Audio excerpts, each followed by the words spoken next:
Welcome, everyone. My name is Christina Jackson, and I'm an assistant professor of sociology here at Stockton University. And I wanted to first give thanks to Alyssa and to the Holocaust and Genocides program here at Stockton University for putting this on. I'm just so excited to just be able to have a conversation about this, especially in this time period right now, so thank you.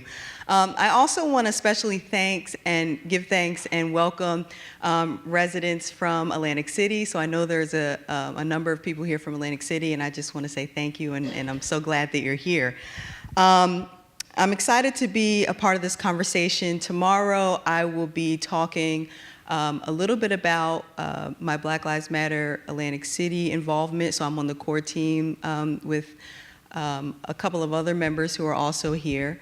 And also I'm going to be talking a little bit about my research about disadvantaged spaces and making some connections between those that are morally inferior and inner city ghettos today. So it should be for a really good conversation.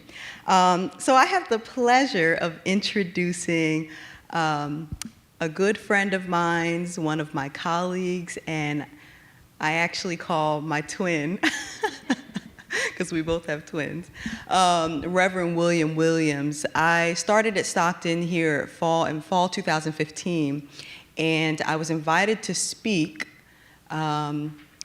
give a talk to the very beginnings of the Black Lives Matter chapter, and I did a talk on the sociology and racism, and then from there we formed a relationship and a partnership where I joined the core team, and we, over the past year, we've had monthly forums and educational sit-ins on a variety of topics that affect the African American community under the Black Lives Matter framework.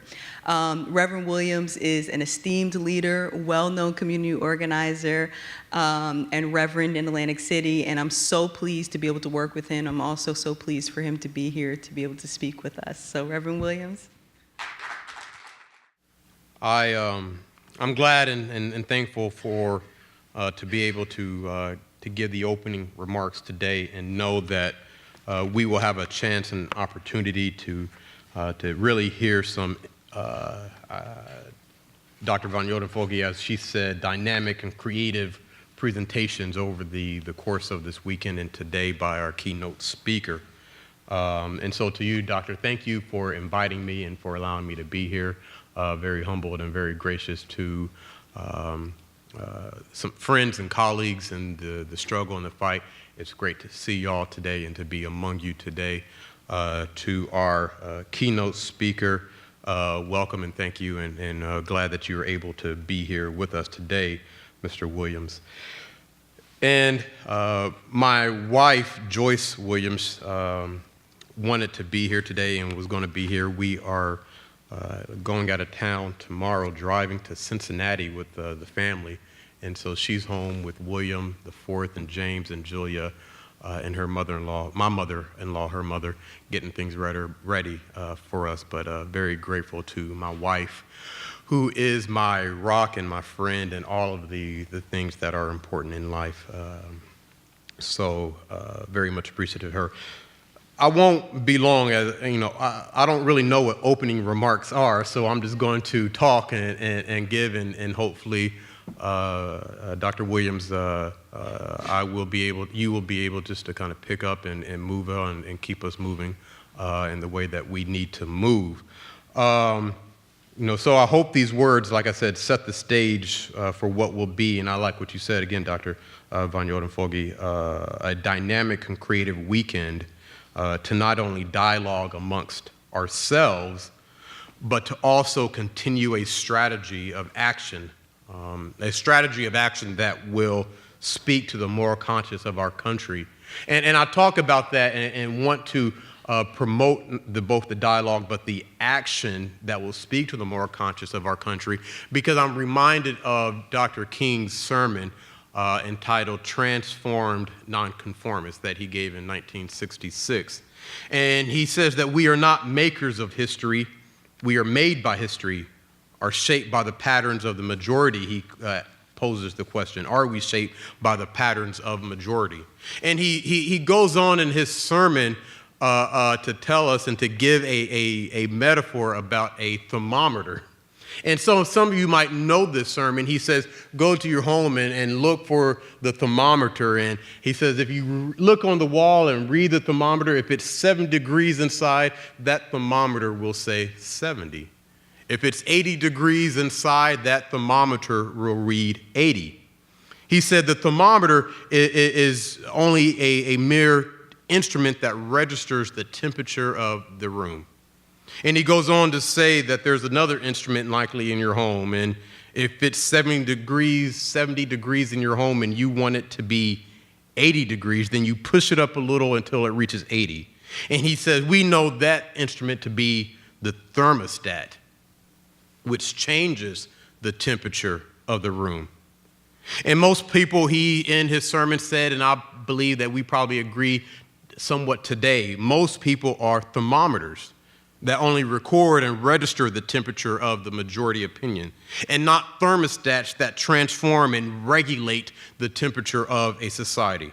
And Dr. King encouraged in that sermon, and I believe he even encourages us today, to be thermostats and to change the moral temperature. And many of us, my brothers and sisters, I know are ready or have begun the necessary work to change the moral temperature of this country. And others will be a part of this weekend's dialogue in order to engage in some sort of temperature reading for themselves. And I hope that in this weekend you might be able to be both and not either or. Both be ready to open yourselves and receive the information that might have you look at the moral temperature of our society, and be ready to act as thermostats, leaving this weekend with concrete actions that you will do to end the genocide of Black lives. And so the question might be asked, what do concrete actions look like? And I think before we answer that question, what are concrete actions and what are the things that we want to do, don't we first have to understand the problem? We must first understand what the problem looks like. And so we know that the hashtag Black Lives Matter was created in 2012. After Trayvon Martin's murderer, George Zimmerman, was acquitted for his crime. And what the Zimmerman trial turned into was an attack on Trayvon Martin. Phrases like, well, he was wearing a hoodie, or phrases like he wasn't in the right space at the right time, or phrases like, well, he fought back, though Trayvon was protecting himself from his assailant. The trial became more about who Trayvon Martin was, or maybe better said, what he wasn't. It was like he wasn't human. So in 2017, in 2012, Trayvon Martin became like a piece of shackled property that could be easily beaten, discarded, and left for dead, and no one would be held legally responsible for his death. The Black experience in America is grounded in white criminal perpetrators kidnapping Black bodies and forcing these bodies into inhumane conditions. And I don't like to call the American slave trade or American slavery, I don't like to put that shame and that sort of thing on the victim, but I like to think of the perpetrators as kidnappers, the white criminal perpetrators as kidnappers and kidnapping victims from their homeland. We're familiar with the less than human legislative language. We're familiar with media depictions throughout the centuries. We're familiar with the redlining and gerrymandering. We're all too familiar with how white kidnappers of Black bodies have sought and found ways to dehumanize Black people. And as a result of this dehumanization, countless deaths, countless state-sanctioned murders, countless prisons, countless food shortages, countless acts of economic depravity, countless repossessions, countless acts of miseducation, stereotypical depictions, countless drug infiltrations, countless sudden and slow acts of violence, as Dr. Jackson has taught us throughout her time with us. All these things were happening against and on and towards Black and brown bodies, resulting in genocide. And so when we speak of genocide, we speak of the broader tyrannical scheme of a state-sanctioned violence to include all the ways in which Black people are intentionally left powerless at the hands of the state. And when we speak of genocide, we're talking about all the ways in which black lives are deprived of our basic human rights and dignity. I was at the Matthew Sandusky lecture earlier this week, and he was staunch in his objective. His objective, as he told us gathered there at that time, he said he wants child sexual abuse to completely end. He didn't say, well, statistically nothing can truly end. But if we can ensure that the number of cases drop by this and that percentage, then we'll be happy. No, he didn't say any of that. He undoubtedly, unapologetically, and with an unwavering command said that his demand is that all child sex abuse must end. And my brothers and sisters gathered here today, we must demand the same for black lives. When we classify the deaths of black and brown bodies as genocidal atrocities spearheaded, promoted, and protected by these United States of America from its beginning, then we must utilize the collective arsenals of our hearts and minds and resources to demand the same, an ending of the genocide of black lives. We must end capital punishment. We must end the money bail system. We must end the mass surveillance of black communities. We must demilitarize law enforcement, especially in our schools. We must demand that past criminal history is no longer used to determine the eligibility, the housing, the education, the license, the voting, the loans, the employment, and other services and needs. We must demand the inclusion of trans, queer, and gender nonconforming humans into anti-discrimination and civil rights protections so that they can be ensured of the full access to employment, health, and housing and education. And so when I ask what do concrete actions look like, it looks like investments in education. It looks like investments in health. It looks like investments in the safety of black people instead of investments in the criminalizing, caging, and harming of black people. So this weekend, as we have dynamic and creative dialogue, be prepared to read the moral temperature of our society, but also be prepared to do something about changing this temperature. And before I sit down, I want to tell this story. I was speaking to it with Dr. Von Jodenfoge when we first had a conversation. And I was telling her a story about my son, William. And William, he's William IV, he came to me and trying to get my attention. And at 2 years old, he was trying to speak to me and get my attention and pointing to his feet. And I said, yeah, your feet, yay, something like that. And he kept coming and pointing and saying, Daddy, my feet, my feet. And so I looked at his foot. I said, yeah, it's okay. And I said, go back and play. And over again, he kept coming to me crying and saying, Daddy, my feet, my feet. And so I stopped what I was doing and looked at his foot and began to look a little closer and saw a splinter in the bottom of his foot. It was small, but a splinter nonetheless. My wife, his mother, and I worked together to get it out. And when we get out splinters, and if anybody, he cried, he pulled away, he moped, he did all the things that he was supposed to do. But when we got it out, he looked at his foot, he gave us a smile, and he felt and noticed the difference. My sisters and brothers, I tell this because the movement for Black lives is an outcry of the pain, the devastation, and the resistance caused by the constant targeting, exploitation, and perpetual oppression of Black and brown people. I tell this story because the movement for Black lives is the pushing of the thermostat to change the moral temperature of a society and to tell and to demand the oppressor that we are human and to notice our humanity. I tell this story, though 400 years of slavery, though mass incarceration, though the original Jim Crow and the new Jim Crow, though a broken education system, though gentrification and institutional racism, though these things are more than just a splinter in the body of America. I tell this story because the outcry for Black lives to matter is true. The outcry for Black lives to matter is deafening. The outcry for Black lives to matter is persistent, and our collective and unified response must be immediate and decisive. You know what I was doing when William was trying to get my attention? I was watching a football game. Like me, many of us must stop doing something so trivial. We must stop what we're doing and pay attention.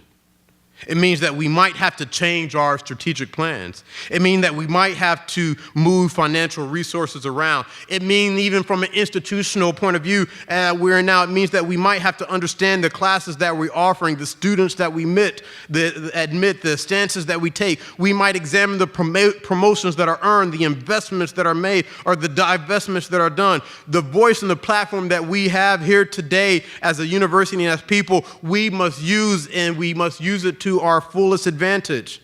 Even on a personal level, we must consider what we're doing in our homes, the lessons we teach our families. There's a book that an author by the name of Thandeka writes. It's called Learning to Be White. And she writes in this book, Learning to Be White, she tells a story of a white man named Jack, and he recounts the story of as a 5-year-old boy that his parents gave him a birthday party and invited all of his relatives that had children to the birthday party. She writes that he remembers going to the gate of his backyard, calling his friend over to join them. His friend was black, entered the yard, and immediately she writes that Jack became aware of how uncomfortable his parents were with the presence of his black friends among them. He knew by their looks, he knew by their actions that he had done something wrong and was shamed and sorry for it. My sisters and brothers, what we learned here this weekend is going to be awesome. And with the dialogue and the dynamic and creative discussion that we have here today is going to be worthwhile. But it's moot. It means nothing if we don't take this back to our home, if we don't make sure what we're teaching teaching the people in our homes and in our neighborhoods how to be highly critical, thought-provoking thermometers and simple action needed, something needs to be done type of thermostats. If we don't do this, then it means nothing. If we don't ensure that the people who live with us, that are in our neighborhoods, that are around us in our cohorts, are learning this information and being changed by this information, then it means very little. So I encourage you to do something. My last story in my Judeo-Christian background, we have a story called the Good Samaritan. And when Jesus is questioned by someone with the question, who is your neighbor? He tells the story of the Good Samaritan. And he asks the person telling the story, who is the one that was the neighbor? And the asker of the question says, the one who showed compassion. And in this story, Jesus says, go do likewise. Sisters and brothers, after this weekend is over, I encourage you to go be compassion. Go be justice. After this weekend is over, I encourage you to go be an agent of hope and change, fulfilling the vision that we have outlined today. The genocide of black and brown bodies must end. We have to do it. We can't just talk about it. The talk is going to be good. The conversation is going to be dynamic and creative. But let it not just end there. Let it result in some action. The genocide of black lives must end. No ifs, ands, or buts. Amen.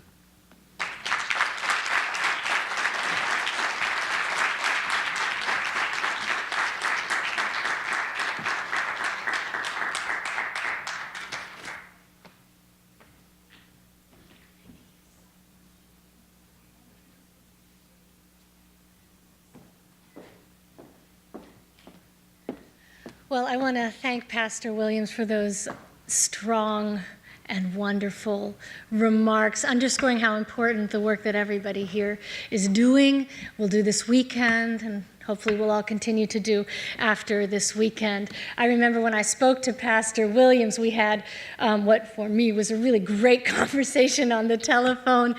And I got off the phone, and my family was there. They said, who were you talking to? I said, that was the best conversation I've had in many, many years. And so I'm so delighted that Pastor Williams took time out of planning, I know, for this trip to come here tonight and to speak to us. So thank you so much again. Okay. And I have the honor tonight of introducing our keynote speaker, Dr. Chad Williams, who is the Associate Professor and Chair of the Department of African and Afro-American Studies at Brandeis University. And also, I'm honored to say, a friend of mine, an old friend, I won't say how old, of mine.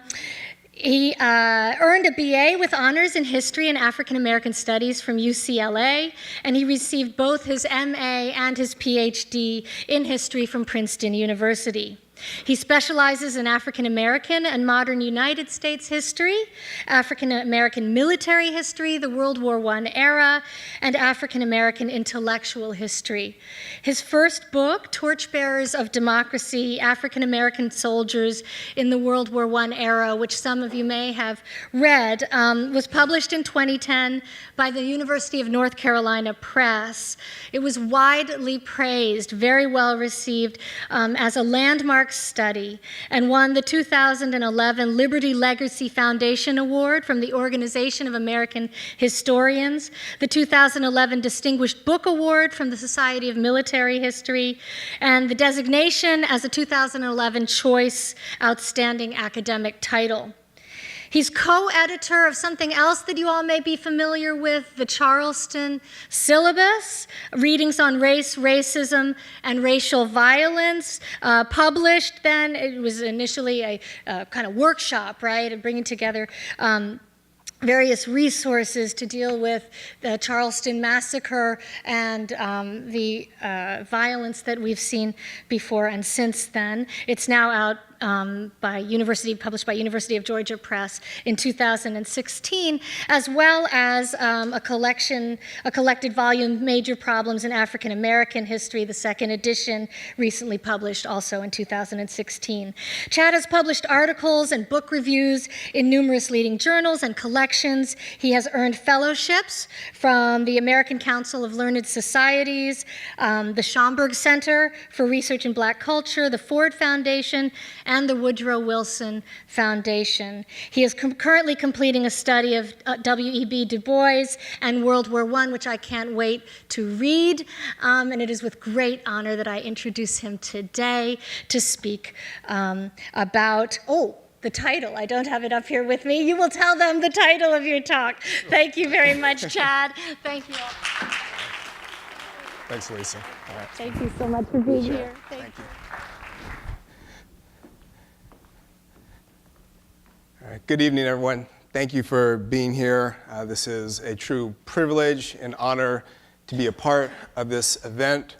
Pastor Williams, I think you know very well what opening remarks are. Tough act to follow. Tough act to follow. But I'm certainly gonna do my best and live up to your very high standards. Want to thank Roz and Elisa for spearheading this event. When Elisa emailed me, said that she would like for me to be the keynote speaker, she knew I was going to say yes. There's no way that I was going to turn her down.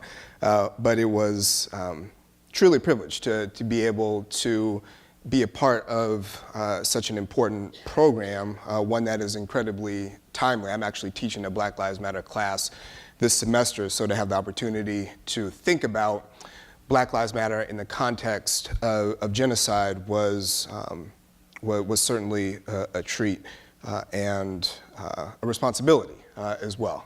So again, I'm very grateful for the invitation, and again, thank you everyone for being here this evening.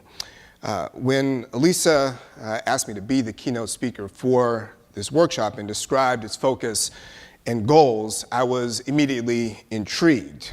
What would it mean to look at African American history through the lens of genocide? How would such an approach change the types of questions we ask about the meanings and legacies of racial atrocities committed against Black people? What are the potential implications of a genocide framework for contemporary movements for Black freedom, justice, and equality? And how would this affect the practice of African American history itself in terms of research, teaching, and engaging with the broader public? For historians of the Black experience in the United States, racial violence and its long memory are unavoidable. We work in archives and with text, that are stained in blood. The specter of death, individual and collective, is always present in what we do and haunts us in ways that are often unexpected. This is especially true today, as the Black Lives Matter movement has shown a glaring light on both vigilante and state-sanctioned violence inflicted upon Black people. Events of the past 3+ years since the birth of the Black Lives Matter movement have raised important questions about the role of historians of the Black experience during a time such as this. Indeed, I've thought quite a bit about my own responsibilities as a historian, as a Black historian, in relation to my own sense of vocation and practice. Now, I say, I have always been attuned to my personal and intellectual proximity to the subject matter I teach and I write about. And I say without any hesitation whatsoever that what I do as a historian is and must always be connected to the present. I stand on the shoulders of historians like W.E.B. Du Bois, Carter G. Woodson, John Hope Franklin, Nell Irvin Painter, Darlene Clark Hine, Robin D.G. Kelley, who are all a part of a tradition of using history to illuminate as well as inspire the long struggle for Black freedom and justice. When I think of these pioneering scholars, I'm reminded that they too grappled with the historical legacies and contemporary realities of racial violence and its genocidal qualities. They both faced and confronted history in ways that spoke to their sense of commitment to linking the lessons of the past to the challenges of the present. For me, the June 17th, 2015 massacre of 9 African Americans at Charleston, South Carolina's Emmanuel African Methodist Episcopal Church threw these issues into stark relief. Charleston will be remembered as one of the most devastating incidents of racial violence in this nation's history, in part because of the act itself, but also because of the moment in which it took place. So this evening, I'd like to share with you how I responded to Charleston. I do this not to necessarily uphold myself as a model, but to instead offer potential approaches to our practice of African American history and how to confront, as Pastor Williams was saying, the question of racial violence, how to act on this question of racial violence as genocide in both history and in memory. But before jumping to Charleston, in order to provide some context of where I'm coming from, it's necessary for me to take a step back to the fall semester of 2014.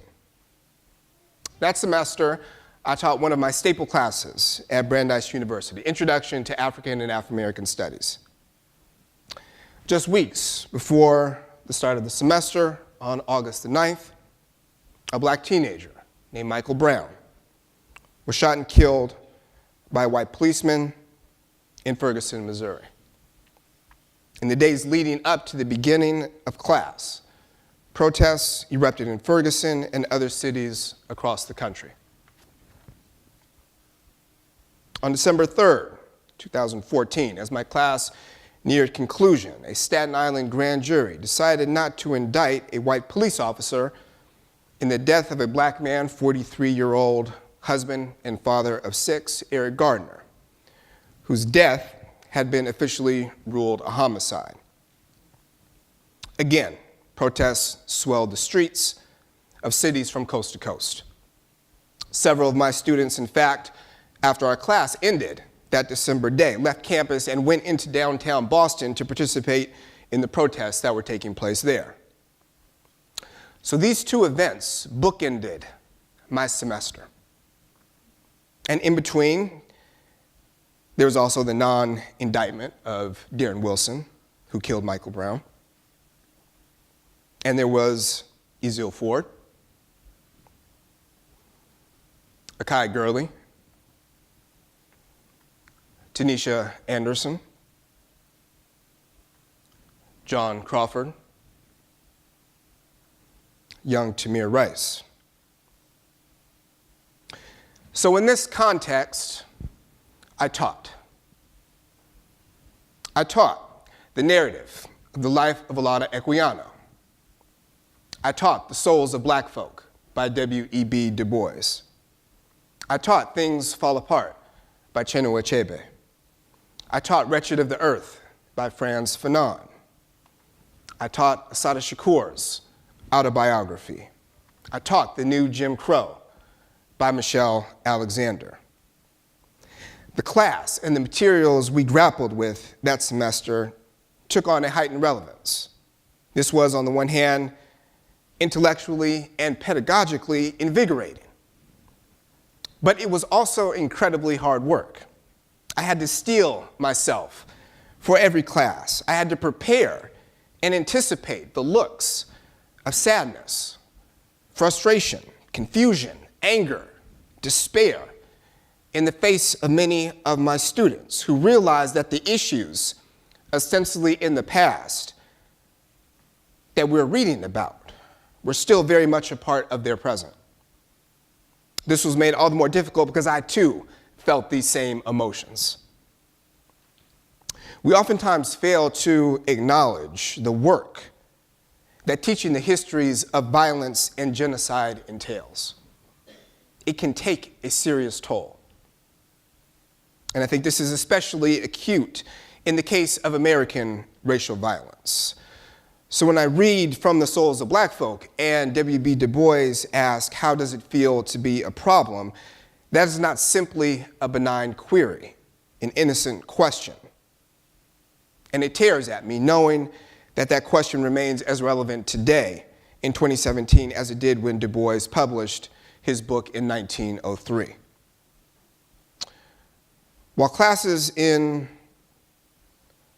fall semester 2014 may have ended in early December, the challenges of the racially turbulent moment that we were in certainly continued. My winter break that year was in part spent responding to a media firestorm created by a series of tweets by one of my students, who was also the undergraduate department representative of the department that I chair at Brandeis, who at the time expressed her lack of remorse for 2 New York City police officers who were killed on December 20th of that year.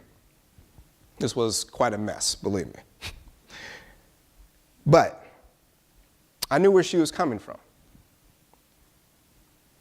1961, James Baldwin famously said, to be a Negro in this country and to be relatively conscious is to be in a rage almost all the time. I knew what this student had expressed was wrong, but as a historian, as a black person, I also knew and understood her rage. So the spring semester of 2015 began with the campus incredibly tense, and many of my students both enraged and traumatized. I taught 2 classes that semester, the Black Intellectual Tradition and the History of the Civil Rights Movement, and every class assumed an added sense of urgency. Even a campus discussion following a screening of the film Selma had a charge to it that was palpable. The present seemed inescapable in everything that we did. So needless to say, I looked forward to the summer and a much needed break. But as many of us know, that's oftentimes easier said than done. On the morning of June the 18th, 2015, I, like countless other people across the country and across the world, awoke to a nightmare. A previous night, 9 black men and women had been slaughtered during an evening Bible study service in Charleston, South Carolina's historic Emmanuel African Methodist Episcopal Church. Among the dead, Reverend Clementa Pinckney, the church's pastor, and a South Carolina state senator. I read the initial reports in stunned disbelief. I woke up that morning not quite sure to believe what I was actually reading in the news. As details unfolded, disbelief turned to profound sadness. The gunman, a 22-year-old white supremacist named Dylann Roof, sat with the Bible study group for an hour before opening fire. The victims ranged in age from 26 to 87. A 5-year-old girl played dead to avoid being killed. Another survivor recalled Roof's chilling words as he methodically reloaded and then unloaded his weapon. "You are raping our women and taking over our country." My sadness turned to rage. Over the next day, my mind shifted to the historical significance of what had taken place. I began to immediately situate Charleston in the long history of white racial terrorism inflicted upon black people from slavery to the present. I thought of the 1822 Denmark Vesey slave insurrection, which led to the hanging of 35 black conspirators, and Charleston's AME Church being burned to the ground. I thought of the violence of Reconstruction in states like South Carolina and the killing of black political and community leaders. I thought of the thousands of lynchings in the American South, many justified in the name of defending white womanhood. I thought of white supremacist rule in South Africa and Rhodesia. Dylann Roof sported a jacket, not in this picture, but sported a jacket with the flags of apartheid-era South Africa and Rhodesia on it. So I thought of these white supremacist regimes and their attendant violence. I thought of the 16th Street Baptist Church bombing in Birmingham in 1963 and other attacks on the black church. I thought about the meaning of this tragedy in the era of America's first black president, a time that not coincidentally was marked by the visible proliferation of black death. The Charleston massacre, albeit in the worst way imaginable, opened a bloody door to this country's racial history. I wondered, would people have the courage to walk through it? Vapid calls for renewing the conversation on race, a soothing focus on black forgiveness, and ill-informed discussions about the Confederate flag did absolutely nothing for my confidence. Over the course of 2 days, it became painfully evident that the vast majority of people lacked the necessary historical awareness to engage in serious dialogue about Charleston, much less subject themselves to critical introspection. So my rage now turned into frustration. And we all know nowadays, when you get frustrated, what do? You hop on Twitter, right? So that's what I did. Now, what was I thinking here? Other than I probably should have been asleep or doing something more productive with my time. There's quite frankly an infuriating assumption amongst many well-meaning people who just so happen to be white most of the time, that having conversations about race and racial violence in particular is not work. That it's about sharing your feelings. That it's somehow a form of group therapy. That when you're done talking, you're going to feel better about yourself and feel better about the world you're living in. Moreover, the burden to lead these conversations, at least in the context of the university, almost always falls on faculty of color. There is a disregard for the intellectual and emotional labor this entails.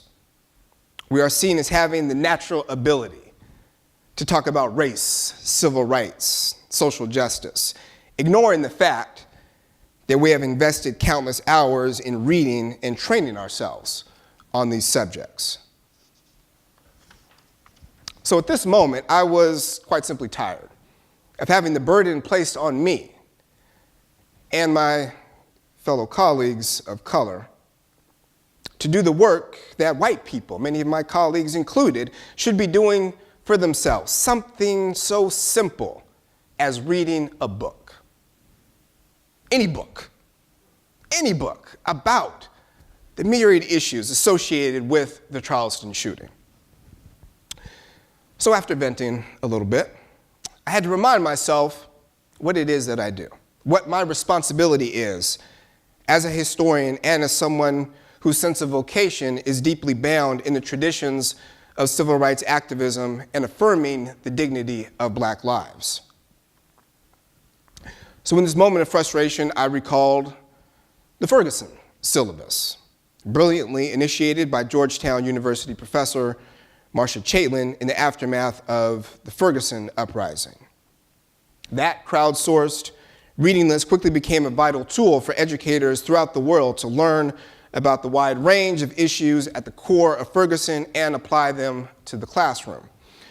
Given the magnitude of what took place in Charleston, surely something comparable was being developed.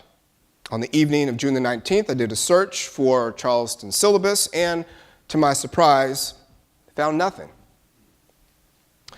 Social media and the blogosphere have emerged as vibrant spaces for both production and dissemination of knowledge about African American history and its relation to our contemporary racial environment. Hoping to harness this power, I reached out to Wayne State University Associate Professor Kidada Williams and University of Iowa Assistant Professor Keisha Blaine, who was also one of the co-founders of the African American Intellectual History Society. I broached the idea for a Charleston syllabus similar to the Ferguson syllabus to raise critical historical awareness about recent events and serve as a resource for educators and the general public more broadly. And then we started tweeting. Started tweeting out book titles. Other historians quickly jumped in.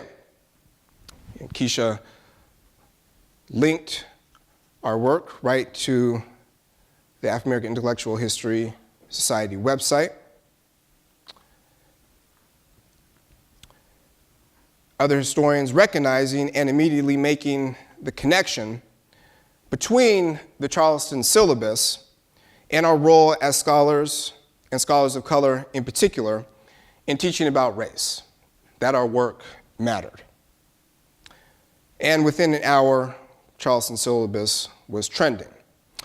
Then other people started jumping in as well, including many who were outside of the academy. They suggested titles, but they also expressed their thanks. Clearly, a hunger for information existed that was not being met. As that first night continued to unfold, the hashtag was picked up by several online activists associated with the Black Lives Matter movement. And this reinforced very profoundly the importance of Black Lives Matter as both a protest movement and as an intellectual project. So it became clear in that span of 24 hours that we had tapped into something. And I believe that Charleston syllabus hashtag resonated so powerfully because it was part of a tradition of Black scholars and intellectuals engaged in radical scholarship and pedagogy, as well as making it accessible to the public and connecting it to the broader struggles of civil rights and social justice work, of community formation in the truest sense of the term. This also sparked imaginations, right? Sparked imaginations of people all over the country, all over the world, for that matter, how we can best learn about what happened in Charleston and how to act on that knowledge. Libraries picked it up, erected Charleston syllabus displays. Museums, like the MoMA, picked up Charleston syllabus, connecting it to the brilliant artwork of Jacob Lawrence. Educators of various types found ways to incorporate Charleston syllabus into their practices, and even more cutting-edge pedagogical approaches, like hip-hop ed, also picked up the Charleston syllabus. Keisha Kidada and I discussed various ways that we could keep the Charleston syllabus movement going, next steps. So it was serendipitous when later that summer, the University of Georgia Press contacted me about transforming the Charleston syllabus into a book. we all agreed that this would be a unique opportunity to create something that could be accessible for educators and lay readers alike. So we basically put all of our other work on hold and threw ourselves into preparing the book, which was done in the matter of 3 absolutely crazy months. The book ultimately contained 66 readings, primary source documents, op-eds, and article and book excerpts, most drawn from the original online Charleston syllabus, but with some new additions. In thinking about the book, we wanted to center racial violence and racial terror as a central thread. So we included readings on the horrors of the Middle Passage. We included readings on post-emancipation violence, on lynching, on policing, and mass incarceration. But we also wanted to demonstrate the long history of Black resistance to white supremacist violence. So we included readings on the vibrancy of slave communities, readings on the Black church as an institution, readings on anti-lynching activism, on Black self-defense efforts during the Civil Rights Movement, and readings on the long history of combating the Confederate flag. In the blur of completing the book, it was hard to imagine just what type of impact it would have, but I am pleased that it has been embraced as an example of engaged scholarship and how to take a moment of trauma and transform it into an opportunity for historical consciousness raising and critical thought. One of the questions I suspect this workshop will grapple with beginning tonight and continuing tomorrow is how do we get people, our colleagues, and the larger public to see and understand the history of racialized violence inflicted upon Black people as, in fact, genocide. What we must remember is that this is not simply an academic matter. The urgency of this question goes hand in hand with the urgency of reckoning with this country's history at a time of profound crisis. It is imperative that today we marshal all of the tools at our disposal in order to respond to this moment, to demonstrate that because of its genocidal history, America can in no way claim greatness.